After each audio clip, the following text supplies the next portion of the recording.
All right, let's jump right in. When you hear the name Jane Addams, your mind probably goes to social activist, founder of Hull House, maybe Nobel Peace Prize winner, and you'd be right. But today, we're going to look at her through a different lens, as a really profound social philosopher whose ideas might be more important now than they've ever been. See, for decades, the story was basically this. You had the big-time American pragmatist thinkers, guys like John Dewey and William James, cooking up these amazing, groundbreaking theories. And then over here, you had Jane Addams. She was seen as the brilliant practitioner, the one who took their ideas and put them to work. They were the thinkers, and she was the doer. But what if that whole picture is just wrong? What if the person on the ground, in the thick of it all, was actually building a philosophy that was way more radical than any of her contemporaries?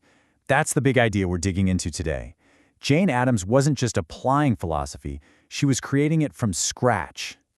So, you gotta ask, why was she overlooked for so long? Well, it pretty much boiled down to the biases of the time. Conventional gender roles meant men were the thinkers, women were the carers. And the academic world, what scholars call the dynamics of canon formation, which is basically how the official list of great thinkers gets made.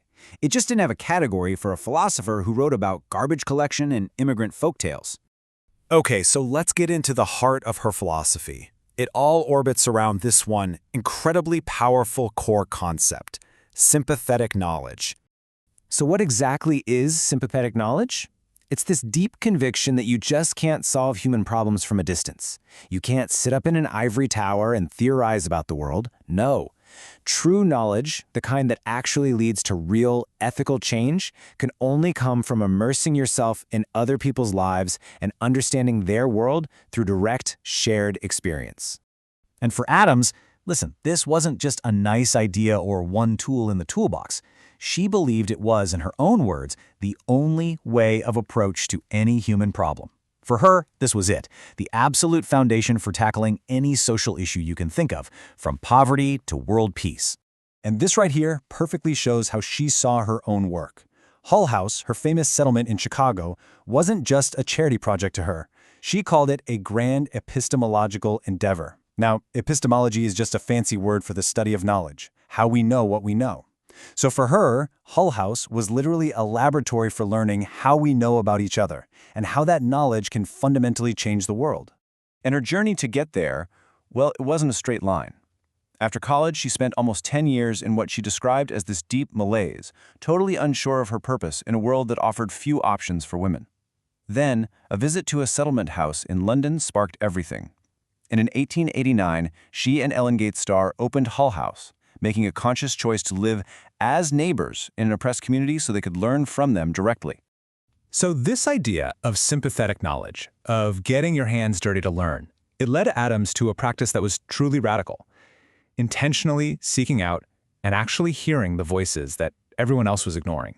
Get this. Decades before academics gave it a formal name, Addams was practicing what we now call standpoint epistemology.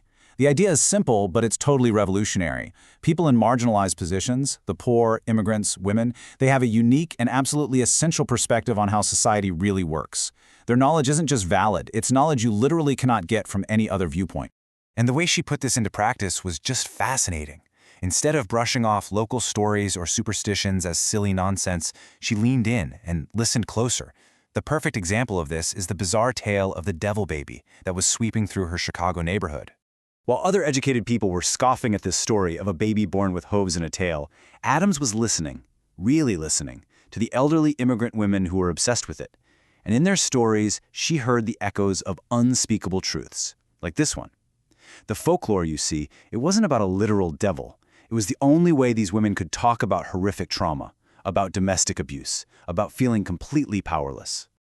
So you see her method in action, right? It's a three-step process. First, she listened without judgment. She took the story seriously. Second, she looked right past the supernatural surface to uncover the real, raw human pain underneath. And third, she understood that when all these individual stories start pointing in the same direction, they build up into something powerful, a social protest. She was basically turning folklore into feminist analysis. And this focus on the collective, on these shared stories, it leads us straight into the third massive pillar of her philosophy, a completely new way of thinking about what it even means for a society to make progress. Addams laid out two totally different models. The standard one she called perpendicular progress. That's the idea that society moves forward thanks to a few elite geniuses, the great inventors, the captains of industry. But she proposed something else, something she called lateral progress. And in this model, progress isn't measured by the amazing heights a few people reach, but by lifting the entire community up, together. And she had this absolutely beautiful metaphor for it. The true sign of a leader isn't being some solo mountain climber, way up high, far away from everyone else. No, it's persuading the entire village to move up the mountainside together, even if it's only a few feet at a time. And you have to understand, this was a truly radical idea. It flew right in the face of the Gilded Age obsession with individual heroes and massive wealth. For Addams, a society that created a couple of billionaires while millions of people lived in poverty, that wasn't a society making progress at all. The only progress that was real was progress that was shared. So here we are, over a century later. Why do these ideas still hit so hard? Let's bring it all home and talk about why Jane Addams is so important right now, today. At the end of the day, her legacy leaves us with these three huge, enduring ideas. First, sympathetic knowledge, that moral command to get close to people, to understand them through their own eyes. Second, standpoint theory, that crucial, game-changing insight you only get by listening to people on the margins. And finally, lateral progress, the profound truth that we only succeed when we all succeed together. You know, her entire philosophy is like a roadmap for a world struggling with division. It's a method for building a better society, not on arguments and yelling, but on the tough, essential work of empathetic listening and a real commitment to our shared humanity. So, I'll just leave you with this final thought. In our world today, with all of its echo chambers and digital divides, what can we really learn from a philosophy that demands we get our hands dirty? What might actually change if we embrace the idea that to truly understand one another, we have to close the distance?